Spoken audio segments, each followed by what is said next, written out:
Aroma miracles இயற்கையான aroma ஆயில்களை கொண்டு தயாரிக்கப்படுகிறது. தூக்கமின்மை, மன அழுத்தம், எதிர்மறை எண்ணங்கள் போன்ற மனநல பிரச்சனைகள், உடல்வலி, தலைவலி போன்ற உடல்நல பிரச்சனைகள், ஆன்டி ஏஜிங், முடிவுதிர்வு, பொடுகு, வெண்புள்ளி, சரும பிரச்சனைகள் போன்ற அனைத்து பிரச்சனைகளுக்கும் தீர்வளிக்கிறது. Aroma miracles.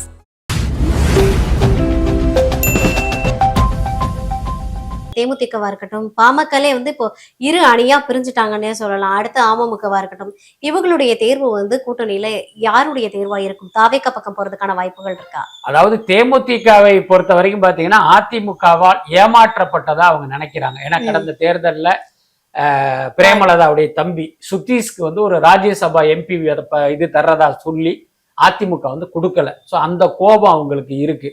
அதனால பாத்தீங்கன்னா அவர்கள் திமுக கூட்டணிக்கு நகர்வதற்கு வாய்ப்பு இருக்கு. பட் அதே நேரம் தேமுதிகவும் பாத்தீங்கன்னா தேர்தலை வைத்து வியாபாரம் செய்கிற ஒரு கட்சி தான். எங்க சீட்டும் நோட்டும் அதிகம் கிடைக்குதோ அங்கதான் அவங்க போவாங்க. அந்த அடிப்படையில் அதிமுக பாஜக கூட்டணியில ஒரு பெரிய அளவுல அவங்க எதிர்பார்த்தது கிடைத்தால் அந்த கோபத்தை மறந்து மீண்டும் அதிமுக பாஜக கூட்டணிக்கு அவங்க போவதற்கான வாய்ப்பு இருக்கு. அந்த தேமுதிகல தொடர்ந்து இப்போ தாவேகா பாத்தீங்க அப்படின்னா விஜயகாந்த் அவர்களையுமே என்னுடைய அண்ணன் அப்படின்னு முன்னிறுத்தி தான் நிறைய வேலைகள்ல பேசுறத பார்க்க முடியுது. அப்படி இருக்கும்போது ஏன் அவங்க தாவேகா அவங்களோட சாய்ஸ்ல வைக்க மாட்டாங்க? நிச்சயமாக இருக்காது. என்ன காரணம் அப்படின்னா தேமுதிக தாவேகாவோட ஒப்பிடும் போது ஒரு சீனியர் கட்சி, ரைட்டா? அதுக்கு அடுத்து பாத்தீங்கன்னா விஜயகாந்தால் அறிமுகப்படுத்தப்பட்டவர் விஜய்.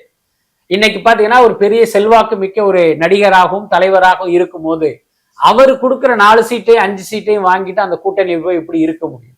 அதுக்கு அவங்களுடைய ஈகோங்கிறது இடம் கொடுக்காது. அதுக்கடுத்து விஜயகாந்த எல்லாரும் பெருமையாக பேசுறது அப்படிங்கிறது அது ஒரு சம்பிரதாயம் தான். இறந்து போன ஒருத்தரை பத்தி தப்பா பேசக்கூடாது. அதுக்கடுத்து விஜயை பொறுத்த வரைக்கும் நாம் எல்லா தலைவர்களையுமே மதிக்கணும். அப்ப அதன் மூலமாக அவர்களுடைய அபிமானிகளுடைய வாக்குகளும் நமக்கு கிடைக்கணும் அப்படிங்கிற அதுல ஒரு சின்ன ஸ்ட்ராட்டஜியும் இருக்கு.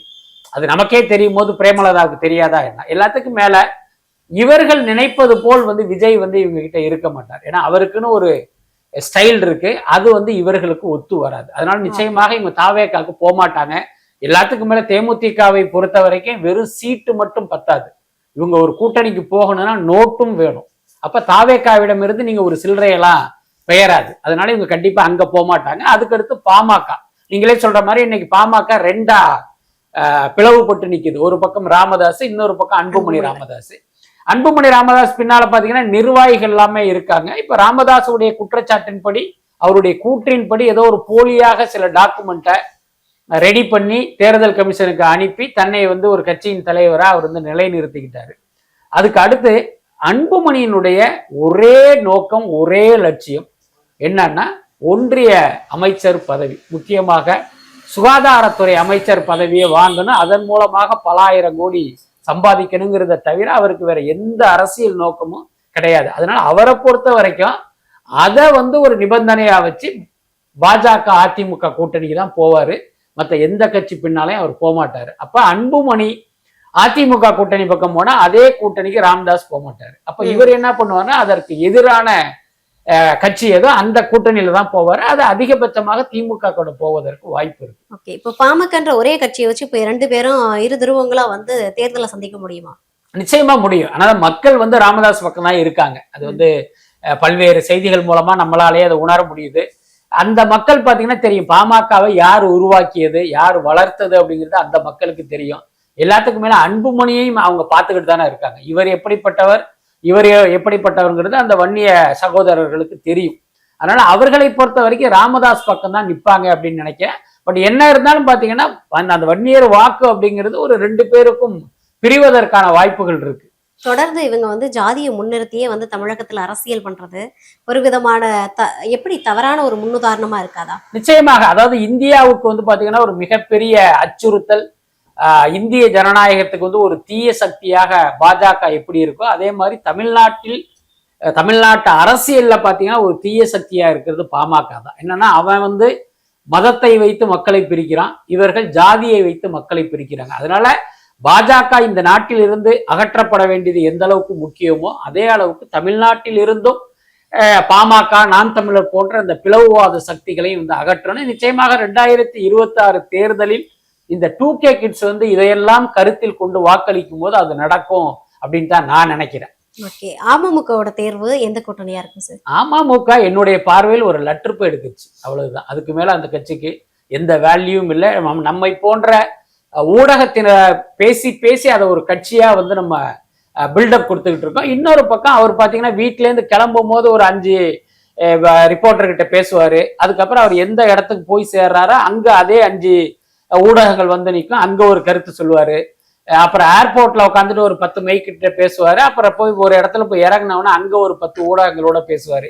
ஸோ இப்படித்தான் டிடிவி தினகரன் வந்து மக்களுடைய நினைவுல இருக்காரே தவிர அது வந்து ஒரு பெரிய அரசியல் கட்சியா ஒரு இயக்கமா சொல்ல முடியாது. நான் வந்து சொல்வது பாத்தீங்கன்னா ஏதோ ஒரு உள்நோக்கத்தோடு சொல்ற மாதிரி இருக்கும். வேணா உங்களுக்கே ஒரு டிப்ஸே கூட நான் சொல்றேன். டிடிவி தினகரனுடைய ஒரு 10 ஊடக பேட்டிகளை போய் பாருங்க. அந்த ஃப்ரேம்ல வந்து அவருக்கு பின்னால வந்து ஒரு 10 பேர் தெரிவாங்க. நீங்க வந்து அவருடைய எத்தனை பேட்டி எடுத்து பார்த்தாலும் அந்த 10 பேர் தான் இருப்பாங்க. கிட்டத்தட்ட அமமுகவில் இருப்பது அந்த 10 பேர் மட்டும்தான் நினைக்கிறேன். ஆனா இவங்க என்னன்னா, நம்ம ஒரு குறிப்பிட்ட சமூகத்தை சேர்ந்தவங்கிறதுனால அந்த சமூகத்தின் வாக்குகள் நமக்கு கிடைக்கும், அதுதான் நம்மளுடைய வாக்கு வங்கிங்கிற மாதிரி ஒரு பில்டப்பை கொடுத்துக்கிட்டு இருக்காங்க. இப்ப வந்து அவர் வந்து முக்குலத்துவ சமூகத்தை சேர்ந்தவர். அதே நேரம் பார்த்தீங்கன்னா ஒவ்வொரு கட்சியிலையுமே அந்த சமூகத்தை சேர்ந்த தலைவர்கள் இருக்காங்க. ஒரு பக்கம் ஓபிஎஸ் இருக்காரு, திமுகவிலும் பல அமைச்சர்கள் அந்த சமூகத்தை சேர்ந்தவர்கள் இருக்காங்க, அதிமுகவிலையும் பல முன்னாள் அமைச்சர்கள் அந்த சமூகத்தை சேர்ந்தவர்கள் இருக்காங்க. உதயகுமாரா இருக்கட்டும், விஜயபாஸ்கரா இருக்கட்டும், பல பேர் இருக்காங்க. அப்படி இருக்கும்போது முக்குலத்தோர் சமூகத்தினுடைய ஒட்டுமொத்த வாக்குகளும் அமமுக கிடைக்கும் அப்படிங்கிறதே ஒரு அபத்தமான கருத்து இல்லையா? அதனால என்னை பொறுத்தவரை அமமுக என்பது ஒரு லெட்டர் பேடு கட்சி தான். ஓகே. அடுத்தது வந்து ஓபிஎஸ் அவர்கள் வந்து டிசம்பர் 15 வந்து தமிழகத்துல வந்து பெரும் தாக்கத்தை ஏற்படுத்தக்கூடிய ஒரு விஷயத்த நான் சொல்ல போறேன்னு சொன்னாரு. அதுக்கப்புறம் நிறைய பேர் வந்து டிவி கேக்கு போறாங்களா அப்படின்ற ஒரு கேள்வி எழுந்தது. புதிய கட்சி தொடங்க போறாரா அப்படின்னு ஒரு கேள்வி எழுந்தது. அவர் 2க்குமே பதில் சொல்லிட்டாரு. நான் வந்து டிவி கேக்கெல்லாம் போக மாட்டேன். அதே மாதிரி செங்கோட்டையன் அங்க போயிட்டாரு அப்படின்னு சொல்லிட்டு செங்கோட்டையன் மேலேயுமே வந்து ஒரு அதிருப்தியை வெளிப்படுத்தினாரு. அதுக்கப்புறம் பாத்தீங்கன்னா புதிய கட்சியா நானா தொடங்குறேன் நான் எப்போ அப்படின்ற மாதிரி கேள்வி கேட்கிறாரு. இப்ப இவர் மறுபடியும் பாஜகவுக்கு போறதுக்கான ஒரே ஆப்ஷன் தான் இருக்குதா, இல்ல திரும்ப அதிமுக இணையறதுக்கான வாய்ப்புகள் இருக்கா? அதாவது தமிழ்நாட்டு அரசியல்ல பாத்தீங்கன்னா நிறைய செல்லாத ஓட்டுகள் இருக்கு, செல்லாத நோட்டுகள் இருக்கு. அப்படிப்பட்ட ஒரு செல்லாத ஓட்டு, செல்லாத நோட்டு தான் ஓபிஎஸ். நம்ம ஏற்கனவே செங்கோட்டையன் குறித்து சொன்ன மாதிரி ஓபிஎஸ்க்கு வந்து பாத்தீங்கன்னா பெரிய தொண்டர் பலம்லாம் கிடையாது. அதுக்கடுத்து பாத்தீங்கன்னா இவர் மீண்டும் அதிமுகவில் சேர்ந்து எப்படியாவது அந்த இயக்கத்துல ஒட்டிக்கணும்னு பாக்குறாரு. அதுக்கு வந்து எடப்பாடி பழனிசாமி இடம் கொடுக்கல. அதனால பாத்தீங்கன்னா இவருக்கு எந்த ஆப்ஷனுமே கிடையாது. இன்னைக்கு எந்த கட்சியுமே ஓபிஎஸ் சேர்த்துக்க மாட்டாங்க. வேணா தனி கட்சி தொடங்கலாம். அதுவும் பாத்தீங்கன்னா இந்த அமமுக மாதிரி ஒரு லெட்டர் பேடு கட்சியா தான் இருக்குமே தவிர மக்களிடம் செல்வாக்கு பெற்ற ஒரு கட்சியாக மாறாது. என்ன காரணம் அப்படின்னா ஓபிஎஸ்க்கெல்லாம் ஒரு பெரிய கொள்கை, தொலைநோக்கு திட்டம் அதெல்லாம் எதுவுமே கிடையாது. இன்னும் சொல்ல போனா ஒரு அரசியல் கட்சியின் தலைவராக இருப்பதற்கான குறைந்தபட்ச தகுதி கூட இல்லாதவர் தான் ஓபிஎஸ். அதனால இவருடைய அரசியல் எதிர்காலம் அப்படிங்கிறதே பூஜ்ஜியம் தான். இன்னைக்கு பாத்தீங்கன்னா அவர் வந்து பாஜகவுடைய ஒரு உளவாளியா, பாஜகவுடைய அடிமையா இருக்காரு. அதனால இவருக்கு இருக்கிற ஒரே வாய்ப்பு அப்படிங்கிறது பாஜகவில் தன்னை இணைத்துக் கொள்வதுதான்.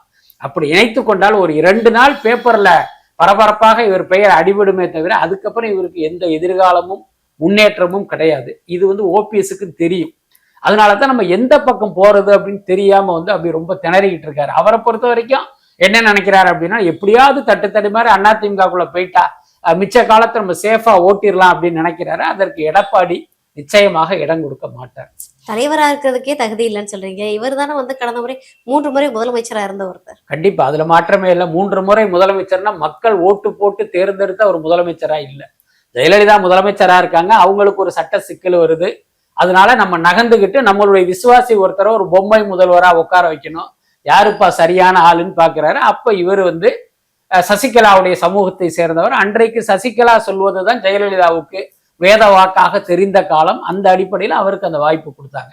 எல்லாத்துக்கும் மேல இவர் வந்து நம்மளுடைய விசுவாசி, நமக்கு எதிரான எந்த செயலையும் செய்ய மாட்டாருங்கிற அந்த நம்பிக்கையும் காரணம். அந்த அடிப்படையில தான் அவர் முதலமைச்சர் ஆனாரே தவிர மக்கள் எல்லாமே ஓட்டு போட்டு அதிமுகவின் எதிர்காலமே ஓபிஎஸ் தான் அப்படின்னு அவரை உட்கார வைக்கல. அதனால அதை வந்து ஓபிஎஸ்க்கான ஒரு தகுதியா நம்ம எடுத்துக்க முடியாது. தமிழகத்துல வந்து பாஜக அப்படின்னாலே வந்து பாஜகவின் முகமாக அறியப்படுறது வந்து யார் அப்படின்னு பாத்தீங்கன்னா அண்ணாமலை அவர்கள் தான். அண்ணாமலை அவர்கள் வந்து நாங்க புதிய கட்சியை தொடங்க போறோம் அப்படின்றாரு. அதுக்கான தேவை என்னவா இருக்கும்? புதிய கட்சியை தொடங்குறதுக்கான வாய்ப்புகள் இருக்கா? அது வந்து பாஜகவை மிரட்டுவதற்கான ஒரு அஸ்திரமா தான் நான் பாக்குறேன். என்னன்னா இப்ப அண்ணாமலை வந்து அரசியலுக்கு கொண்டு வந்ததே பாஜக தான். கர்நாடகாவில் வந்து ஒரு காவல்துறையில ஒரு பதவியில இருக்காரு. அவரை என்னன்னா அந்த பதவியை ராஜினாமா பண்ண விட்டுட்டு அங்கிருந்து தமிழ்நாட்டுக்கு அவரை கொண்டு வர்றாங்க. இங்க பாத்தீங்கன்னா இவருக்கு வந்து ஒரு இயற்கை விவசாயி அப்படின்னு ஒரு லேபிளை ஒட்டி இந்த இந்துத்துவ பத்திரிகைகள்கிட்ட எல்லாம் மூலமாக இவருக்கு வந்து ஒரு பெரிய ப்ரொமோஷன் பண்ணி மக்கள் கிட்ட கொண்டு போய் அதுக்கப்புறம் அவர் அப்படி பாஜக உள்ள வர்றாரு. துணைத் தலைவர் பதவி கொடுக்குறாங்க. அடுத்து சில மாதங்கள்லயே அவரை தலைவராக்குறாங்க. இது எல்லாமே பாஜகவுடைய அஜெண்டா. அப்ப ஏதோ ஒரு காரணத்தினால் அவங்க வந்து அண்ணாமலையை உள்ள கொண்டு வந்தாங்க. கிட்டத்தட்ட அவர்கள் கொண்டு வந்த நோக்கம் கூட நிறைவேறி இருக்குன்னு தான் நினைக்கிறேன். என்ன காரணம்னா ரொம்ப வெளிப்படையா சொல்லணும் அப்படின்னா பாஜகவை பொறுத்த வரைக்கும் தமிழ்நாட்டில் வந்து பாஜக என்கிற பெயர் கூட பாமர மக்களுக்கு தெரியாது. ஆனா இன்னைக்கு பாஜக என்கிற பெயர் வந்து ஓரளவுக்கு பரிச்சயமானதற்கு காரணமே அண்ணாமலை தான். அதுக்கு முன்ன பல பேர் தமிழ்நாடு பாஜக கட்சியின் தலைவராக இருந்தாலும் அண்ணாமலையினுடைய காலத்துலதான் பாஜகவுக்கு வந்து ஒரு பெரிய அளவில் கவன ஈர்ப்பு கிடைச்சது. ஏதாவது ஒரு ஸ்டண்ட் வாயில வந்ததை பேசுறது, அது சரியோ தப்போ உண்மையோ பொய்யோ எவனும் நம்மளை ஈர்த்து கேள்வி கேட்க மாட்டான். கேள்வி கேட்டான்னா வாயிலேயே போடுன்னு சொல்ற மாதிரி எதையாவது ஒண்ணு குண்டாக்க முண்டாக்க பேசி அவரை ஆஃப் பண்ணிட்டு அப்படியே பேட்டியை முடிச்சுட்டு ஓடிடுறது. இந்த மாதிரி ஏதோ ஒன்ன பண்ணி அப்படியே பார்த்தீங்கன்னா ஊடகங்கள்ல அடிபட்டு இன்னொரு பக்கம் பாஜகவுக்கு நிறைய ஸ்டண்ட் எல்லாம் பண்ணி ஒரு மாதிரி கட்சியை வளர்த்தாரு. அப்ப அவர் என்ன நினைச்சாரு அப்படின்னா நாம் தான் பாஜகவுடைய நிரந்தர தலைவர், அடுத்து நம்ம வந்து முதலமைச்சர் ஆயிடலான்னு ஒரு கனவில் இருக்கும்போது இந்த அதிமுக கூட்டணிக்கு எதிராக முக்கியமா எடப்பாடிக்கு எதிராக இவர் பல்வேறு கருத்துக்களை சொல்லி அதுவே பாத்தீங்கன்னா பாஜக அதிமுக கூட்டணி முறிவுக்கும் காரணமாகுது. அப்ப இப்ப 2026 தேர்தல் வருது. இந்த தேர்தலில் பாஜகவுக்கு ஒரு கணிசமான இடம் கிடைக்கணும் அப்படின்னா தனித்து நின்னோம்னா நம்ம நோட்டாக்கு கீழே தான் போவோம். அப்ப அதிமுக கட்சியோட கூட்டணி அமைக்கணும். அப்படி கூட்டணி அமையணும் அப்படின்னா அண்ணாமலை தலைவரா இருக்கக்கூடாதுன்னு அவரை வந்து அந்த பதவியிலிருந்து தூக்கிட்டாங்க. இன்னைக்கு நயினார் நாகேந்திரன் அங்க உட்கார வச்சிருக்காங்க. இப்ப அண்ணாமலையுடைய பிரச்சனை என்ன அப்படின்னா தலைவர் பதவியிலேருந்து தூக்குன நீங்க குறைந்தபட்சமாக ஒரு ராஜ்யசபா எம்பி கொடுத்து எனக்கு மத்திய அமைச்சர் பதவியாவது கொடுக்கணும் அப்படின்னு அவர் எதிர்பார்க்கிறாரு. அது பாஜகவிடம் இருந்து நடக்கல. அதனால இந்த கட்சியை விட்டு நான் போயிடுவேன், தனி கட்சி ஆரம்பிக்க போறேங்கிற மாதிரி ஒரு சீன் போட்டுக்கிட்டு இருக்காரு. அப்படிதான் எனக்கு தெரிஞ்சு அண்ணாமலை தனி கட்சி ஆரம்பிச்சா கரூரில் கூட அவரால் ஜெயிக்க முடியாது. அதுதான் உண்மை. அப்படி இருக்கும்போது அவர் தனி கட்சியெல்லாம் ஆரம்பிக்கிறதுங்கிறதெல்லாம் ஒரு தற்கொலைக்கு சமம். அதை வந்து அவர் செய்ய மாட்டாரு. அதே நேரம் நான் அப்படி ஆரம்பிச்சிருவேன் அப்படின்னு அது பாஜகவுக்கு வந்து அப்படி ஒரு சீன் போட்டுக்கிட்டே இருக்காரு. பிம்பம் மட்டும் தான் கட்டமைக்கிறார். ஆமா ஆமா அப்படித்தான் நான் நினைக்கிறேன். Okay okay sir.